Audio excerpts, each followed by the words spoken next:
Today I'm reacting to Artem Kirsanov's video, Learning Algorithm of Biological Networks. There's a lot to appreciate in his presentation, but also a few things I think need a hard reality check. I'm Charles Simon, longtime AI researcher, software developer, and manager. In addition to AI work, I've developed software for several neurological test instruments and neural simulators, and along the way learned a lot about the capabilities and limitations of biological neurons and how your brain must work to do the things it does. Artem Kirsanov is a computational neuroscientist.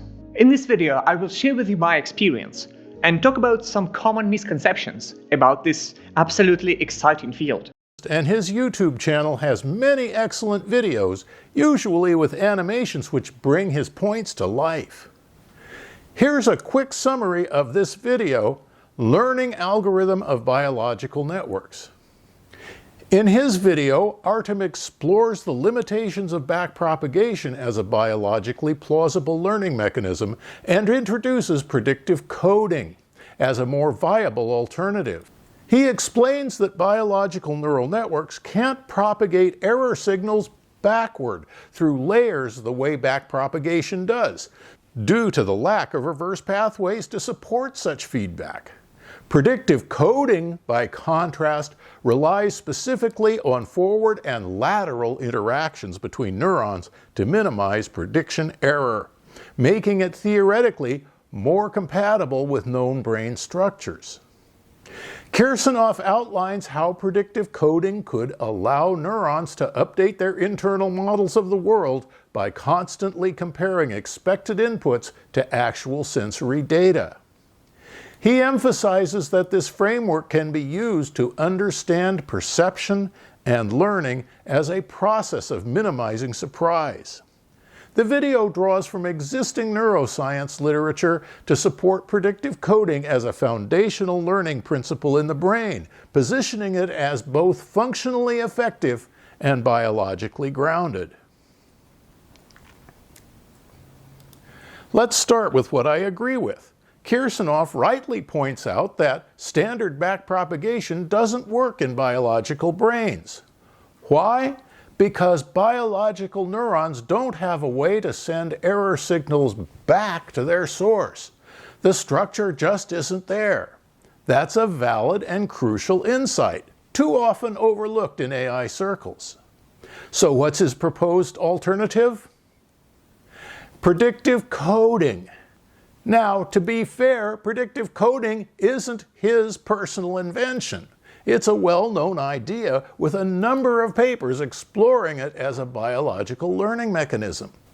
The appeal is that it supposedly solves the backpropagation problem I just outlined. But here's where I push back. Predictive coding, despite the hype, is not biologically plausible either.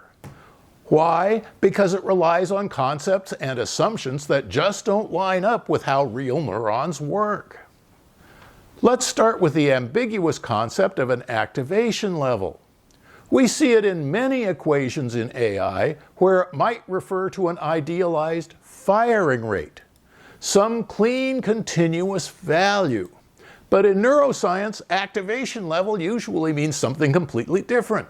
It refers to the membrane potential, the voltage built up by incoming synapses.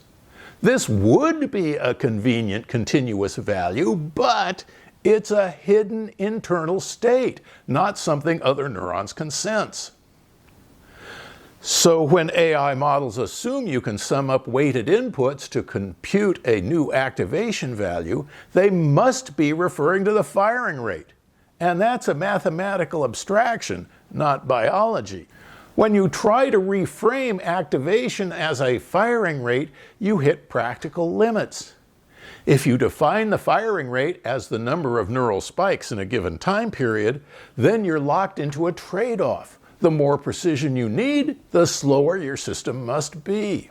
If you want your activation to represent a conservative 256 distinct values, you can only register a value after a full second, the minimum amount of time required for 256 neural spikes.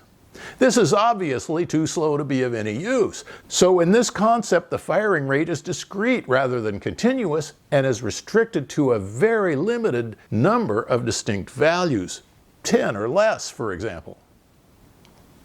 If you try to go with spike intervals instead, then yes, a biological neuron can detect delays between two adjacent spikes, but only from one input and a single detected value. If multiple inputs are firing, their signals can't easily be combined. Further, although neurons can detect which of two incoming signals is firing faster with a high degree of precision, to learn the absolute instantaneous firing rate once again limits us to discrete values. So while this is mathematically possible, it is not useful for a system which wants to take the weighted sum of continuous valued inputs. And both these cases ignore timing and phase. Two neurons firing at 100 Hertz could be summed to yield different results, depending on whether or not they're in phase. In this example, we might consider that this firing rate represents the value 1. If we add a second similar signal, here we represent that 1 plus 1 equals 2. Well enough. But if we shift our second signal so that the two signals are in phase, we'll get a different result. 1 plus 1 equals 1. This is because neurons can't accumulate additional incoming signals once a threshold is reached, and the summation does not account for refractory periods, where recently fired neurons won't respond again right away. So we can get radically different answers based on a real-world value that our mathematical models completely ignore. That breaks the clean summable input model that predictive coding assumes. A similar discontinuity concerns synapse weights. Although the biological synapse itself could have a large number of distinct values, there is no mechanism to set them with any degree of precision. Once again, you can trade off speed of learning against precision. The more values you want to represent, the slower the system must learn. Published simulations indicate that individual synapses can take on one of at most 26 different values. In my modeling, however, I found that the number of discernible states to be much lower, because you need a synapse weight to change rapidly when you want it to change, but remain stable when it's not changing. The easiest way to do this is with fewer distinct values.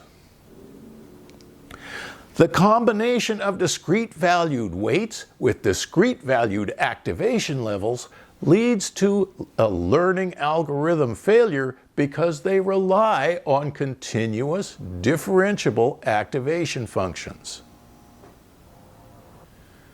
Bottom line, any model relying on weighted sums of input values, be it backpropagation or predictive coding, is not biologically realistic.